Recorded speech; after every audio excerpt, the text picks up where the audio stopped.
अभी एसडीओ साहब हैं। हाँ सर बोलिए। ध्वज के साथ अपमान करके अभी हम आप लोगों को मुकेश अंबानी के आगे बढ़ने का राज बताएंगे। यानी कि जियो देश में क्यों तरक्की कर रहा है, क्यों आगे बढ़ रहा है, इसका राज आप समझ जाइएगा। कुछ ही देर में हमारे साथ बने रहिए। अभी हम हैं, एक जगह है बीएसएनएल का कार्यालय, दिखाइएगा। अब बीएसएनएल का कार्यालय है और सरकारी संपत्ति है। इस पे भारत सरकार का विशेष ध्यान रहता है कि आईटी सेक्टर में ये अच्छा काम करे। कम्युनिकेशन के लिए बीएसएनएल पहले एक समय में ये सिर्फ माध्यम था और सरकारी कार्यों में इसका इस्तेमाल होता था, लेकिन अब आप देख सकते हैं इसके पीछे लगे टावर पे भी जंग लग चुका है और इससे आप अनुमान लगा सकते हैं कि बीएसएनएल कितना कारगर है। और आप जब मुकेश अंबानी का संपत्ति बढ़ेगा तो आप लोग बोलिएगा कि क्यों बढ़ रहा है। उसका कारण देख लीजिए कि सरकारी संपत्ति में जंग लगेगा तो जिनके पास निजी संपत्ति है उनका बढ़ेगा, और यही कारण है। और बीएसएनएल एक्सचेंज का आप हाल देखिए, ये है गरखा प्रखंड का बसंत बाजार नो, ये गरखा प्रखंड का बसंत बाजार है और यहाँ पे बीएसएनएल का एक्सचेंज है। हम उसी के ऑफिस में हैं और आज स्वतंत्रता दिवस यानी 15 अगस्त आज ही है।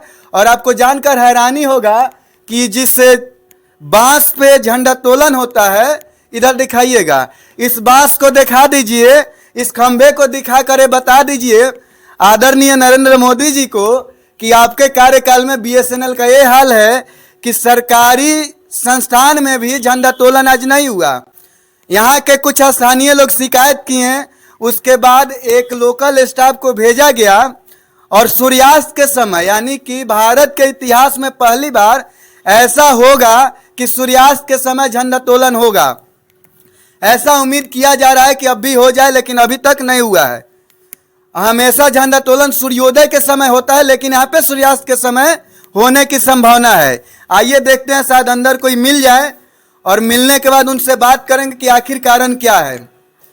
ये देखिए बीएसएनएल के ऑफिस का हाल देखिए, और आपको गर्व होगा कि आप बीएसएनएल के ऑफिस में हैं। और इस झंडोत्तोलन को देखिए, शायद आपको दिखाई दे रहा होगा। और ये झंडोत्तोलन देखिए किस प्रकार से हुआ है, नजदीक आकर दिखाइए इसको। और ये जो चौकी पर है इसको भी ध्यान से दिखाइए कि कितना साफ सुथरा सजगता से लोग काम कर रहे हैं। और यहाँ पे मशीनें चल रही है, लेकिन आप इसके साफ सफाई से अनुमान लगा सकते हैं कि ये कैसे चल रहा है। इसमें किसी को कोई शक नहीं होगा कि यहाँ पे राष्ट्रीय ध्वज के साथ अपमान किया गया है, और ऐसा अपमान कोई भी समृद्ध राष्ट्र, श्रेष्ठ राष्ट्र बर्दाश्त नहीं करेगा। और ये राष्ट्रीय ध्वज के साथ अपमान करके सरकारी संस्थान में साबित कर दिया गया है कि आप कितना भी कर लीजिए, लेकिन हम देश को आगे नहीं बढ़ने देंगे और राष्ट्र का अपमान करते रहेंगे। बताइए, ऐसे कोई झंडा फहराता है? इधर दिखाइए, झंडा भी झुका हुआ है। कभी भी झंडा फहराया जाता है सरकारी संस्थान में या कोई भी अधिकारी फहराता है, इस झंडा को बांधने का तरीका आप देखिए, और नीचे झुका हुआ झंडा है। इससे बड़ा राष्ट्र का अपमान क्या हो सकता है, आप समझ सकते हैं इस बात को। और फिर मैं आप लोग को बता दे रहा हूं कि छपरा जिला के गरखा प्रखंड का बसंत बाजार है और वहां पे बीएसएनएल एक्सचेंज है, और वहीं की ये घटना है। और इस सरकारी संस्थान में झंडा फहराने के लिए आज कोई नहीं है। और मैं फिर बता रहा हूं कि आज 15 अगस्त है, स्वतंत्रता दिवस है। भारत आज ही के दिन आजाद हुआ था, सन 1947 में। पूरा भारत स्वतंत्रता दिवस का अमृत उत्सव मना रहा है। यानी कि इसको एक तरह से बोला जाए तो प्रधानमंत्री की भाषा में तो अमृत काल आज से शुरू हुआ है, जो आने वाले 25 साल तक चलेगा। और इस अमृत काल की शुरुआत राष्ट्र के अपमान के साथ शुरू हुई। यहाँ पे कोई स्टाफ हमको नहीं दिखाई दे रहे हैं जिनसे हम सवाल पूछते। चलिए, यहाँ पे कोई स्टाफ अंदर तो नहीं दिखे हमको जिनसे कि सवाल पूछा जाए। आइए बाहर चलते, हम कुछ लोगों से बात भी करेंगे। अब हम यहाँ पे बात करेंगे यहाँ के स्थानीय लोगों से, और इन लोगों का शिकायत यही है कि राष्ट्र के साथ अपमान क्यों हुआ और यहाँ पे समय से झंडोत्तोलन क्यों नहीं हुआ। अब हमारे साथ बात करने के लिए यहाँ के लोगों से हम बात करना शुरू कर रहे हैं। ये हमारे भाजपा प्रतिनिधि हैं। आप कौन है? हम भी ग्रामीण हैं, लेकिन पहले ग्रामीण है तो आप जवाब दीजिए ना। हाँ हाँ, जो बोलिए। अब आप क्या कहेंगे इस पे? जो झंडोत्तोलन नहीं हुआ है, बीएसएनएल सरकारी संस्थान है, अभी इसका निजीकरण बचा हुआ है, आप समझ रहे हैं, फिर भी यहाँ पे झंडोत्तोलन का कार्यक्रम नहीं हुआ। आज 15 अगस्त है, तो इसको आप कैसे देखते हैं? अब बहुत बड़ा समझ लीजिए कि अपराध है। और दूसरी सबसे बड़ी बात है कि ये राष्ट्र के साथ बहुत बड़ा अपमानित काम किया गया है, जो बीएसएनएल के बसंत के उपकेंद्र के द्वारा जो किया गया है। ये कार्य नहीं होना चाहिए और हम लोग की भी कमी है कि हम लोग भी जाहिर करना चाहिए, क्योंकि ये 75वां अमृतसर महोत्सव मनाया जा रहा है। अच्छा, आप किसको जागरूक करते हैं? बीएसएनएल के आप कर्मचारी हैं? नहीं, कर्मचारी को जगाना मेरा भी फर्ज है, क्योंकि हम ग्रामीण हैं। आप अधिकारी हैं कि आप जगाइएगा? नहीं, हम ग्रामीण होने के नाते इसलिए बोल रहे हैं, क्योंकि ये यहाँ के कर्मचारी एक छोटा सा कस्बा का यहीं का रहने वाला होगा, और ये वरीय पदाधिकारी तो इसकी लेखा जोखा कभी लेते ही नहीं है, कभी सुध बुध लेते हैं, तो टावर इस तरह से भी बंद ही रहता है। बीएसएनएल का इस्तेमाल करते हैं आप? हाँ, बीएसएनएल का सिम मेरे पास भी अभी चल रहा है? आज से नहीं, ये 2009 से समथिंग हम यूज चल रहा है, नेट चलता है? नेट तो भगवान भरोसे चलता है। अभी हम जियो का यूज करते हैं, बीएसएनएल का काम में रहते हुए हम जियो का यूज करते हैं।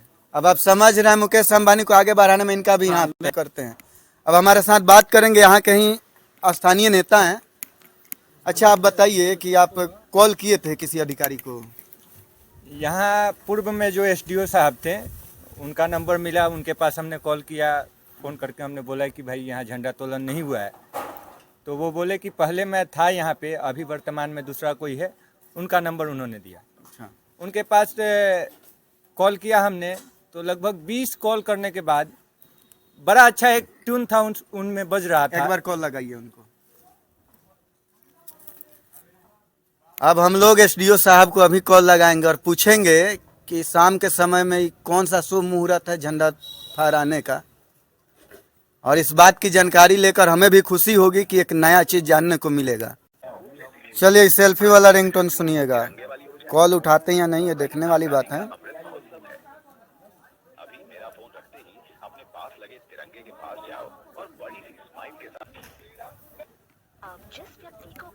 देखिए, कॉल को काट दे रहे हैं, समझ रहे हैं कि क्या मामला है। एसडीओ साहब बोल रहे हैं छपरा के? हाँ, बोल रहे हैं कि सरकारी संस्थान में तिरंगा फहराने की अनुमति है या नहीं? हाँ, बोल रहे हैं कि सरकारी संस्थान में तिरंगा फहराने का आदेश है या नहीं? अच्छा, एक बात बताइए कि हर घर में फहराने का है, तो हम अभी गरखा के बसंत बाजार पे बीएसएनएल का एक्सचेंज है, वहाँ पे सरकारी संस्थान है ना अभी बीएसएनएल? सेंट्रल गवर्नमेंट का है। अच्छा, अभी निजीकरण नहीं ना हुआ है? अरे सेंट्रल गवर्नमेंट का बोलो ना भाई। अच्छा, सेंट्रल गवर्नमेंट का है। यहाँ पे झंडा अभी तक नहीं फहरा है, और इसके जिम्मेवार अधिकारी कौन होंगे?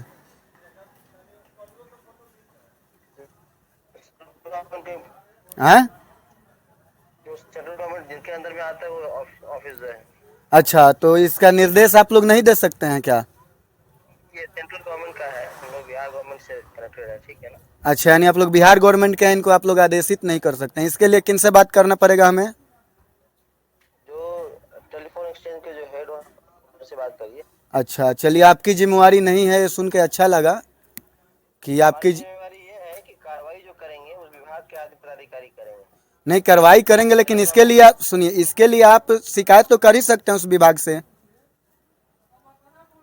क्योंकि आपके पास इतना तो अधिकार होना ही चाहिए कि आप इसकी शिकायत उस विभाग से करें और इसकी जानकारी लें। आप शोकॉज नोटिस जारी करिए। ठीक है, 1 मिनट लाइन पे रहिए आप। हम लाइन पे हैं। अभी हम जिनसे बात कर रहे थे वो सारण के एसडीओ थे, उनका नाम अरुण कुमार सिंह था, जैसा कि इंटरनेट पे हमको देखने को मिला। अब वो बोले कि सेंट्रल गवर्नमेंट का मामला है और वो इस पे शोकॉज नोटिस जारी करेंगे या नहीं करेंगे, इस पे वो कुछ नहीं बताएं हमको।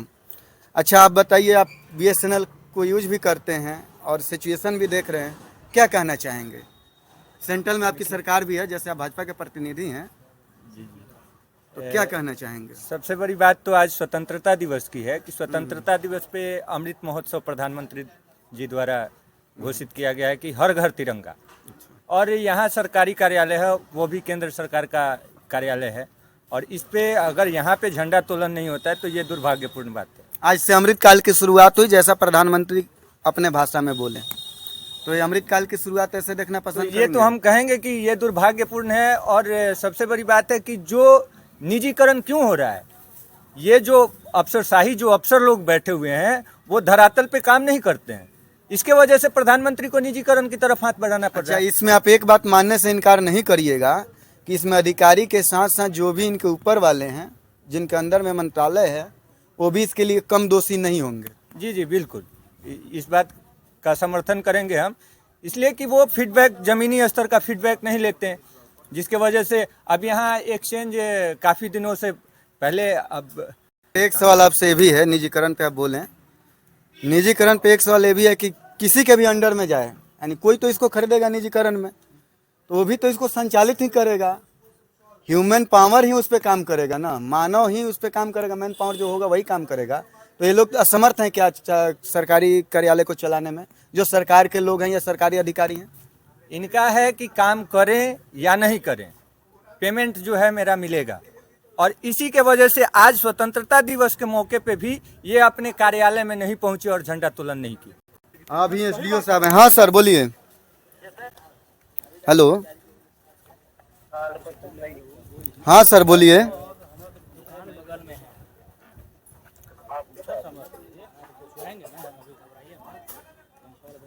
हेलो, हाँ बोलिए।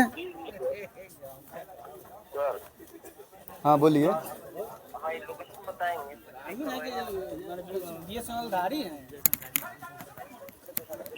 हाँ ये है गरखा प्रखंड में बसंत बाजार है, ठाकुर बाड़ी है यहाँ पे। तो बसंत बाजार ठाकुर बाड़ी आप इसको कह सकते हैं, श्रीपाल बसंत पंचायत। और यहाँ पे झंडा तोलन नहीं हुआ है और आज से अमृतकाल की शुरुआत हुई है, जैसा कि आप भी जानते हैं। तो अरे सर बता तो दिए कि गरखा प्रखंड के बसंत बाजार का ठाकुर बाड़ी है, यहाँ पे बाजार लगता है और श्रीपाल बसंत पंचायत है आज BSNL कार्यालय। अब आप समझ गए होंगे शायद लोकेशन को। यहाँ पे तो बोर्ड भी नहीं है आपका कि हम पूरा डिटेल्स वो बताएं, लेकिन श्रीपाल बसंत है ये, और ये बसंत बाजार है, पंजाब नेशनल बैंक के ठीक सामने आपका एक्सचेंज है। एक्सचेंज ऑफिस मतलब किस प्रीमिसेस की बात आप कर रहे हैं? सरकारी कोई बिल्डिंग में नहीं फहराया गया है? बिल्कुल सर, सरकारी बिल्डिंग आपका BSNL का सर टावर लगा हुआ है। आपके कर्मचारी भी आए थे और वो झंडा कैसे फहराए हैं, एक चौकी में बांध के 13 झंडा रूम में बंद करके फहराए हैं, और वो भी शाम के समय में जब यहाँ के पब्लिक बोली तब जाके वो ऐसे फहराया गया है। अच्छा, मतलब वो एक्सचेंज ऑफिस तो हमारे ब्लॉक के पीछे है, जो उसका ऑफिस है, हेडक्वार्टर है, हाँ हाँ, वहाँ पे सिर्फ टावर होगा। ये नहीं सर, टावर नहीं, आपका ऑफिस भी है इसमें, इसमें ऑफिस भी है जी, बिल्कुल है। यहाँ पे चौकी वगैरह सब लगा हुआ है महाराज। यहाँ पे पब्लिक भी है और पब्लिक का आक्रोश भी है इस बात पे। अरे सर टावर तो छोड़िए ना, वहाँ पे बोर्डे नहीं है, इनका क्या देखा है बताइए, सब कवर गया है। अच्छा, तुम ठीक है, उसको हम बात कर लेते हैं। BSNL के जो इंजीनियर साहब हैं उनसे पूछते हैं क्या बात है। सर इतनी बड़ी लापरवाही है, इस पे कार्रवाई बिल्कुल होनी चाहिए, ऐसा हम उम्मीद करते हैं। आप देखवा लेते हैं क्या बात है, जो है ठीक है, हम लोग देख आते हैं, हमें भी लाना होगा, हमको भी और आपको सर भी। तो लेकिन गलती को एक्सेप्ट भी करना होगा ना, हाँ बिल्कुल, तो तब करते हैं तो उसको आचरण में भी दिखना चाहिए। हाँ तो सर आप लोग गलती को एक्सेप्ट करके आगे ऐसा ना हो, इस बात का आप लोग विश्वास दिलाइए यहाँ के पब्लिक को। देखवा लेते हैं, कर रहे हैं, हाँ ठीक है, दिखवाइए। पदाधिकारी SDO साहब कह रहे हैं तो आपको मानना चाहिए इसको। बिल्कुल हम मान रहे हैं सर, नहीं मानते तो कॉल काहे के लिए करते हैं। हाँ ठीक है, ठीक है, थैंक यू, धन्यवाद। देखवा लेते हैं। चलिए SDO साहब थे और SDO साहब आश्वासन दिलाए हैं कि यहाँ पे जांच करवाएंगे और जांच करवा के उचित कार्रवाई होगी। अच्छा, ये सूचित कार्रवाई जो होगी इस पे क्या बोलना चाहेंगे, विश्वास है? विश्वास क्या है, मैंने वो चिड़िया चुग गई खेत वाली दशा हो जाएगा। आज जो करना था वो आज हुई नहीं किया, अब कल क्या होगा कौन जान रहा है। फिर अगले बार लापरवाही होगी। यहाँ तो BSNL का सिम आदमी ढो रहा है, ना नेटवर्क है ना कुछ भी। बहुत बड़ा देशभक्त हैं, मुकेश अंबानी के पूंजी को कम कर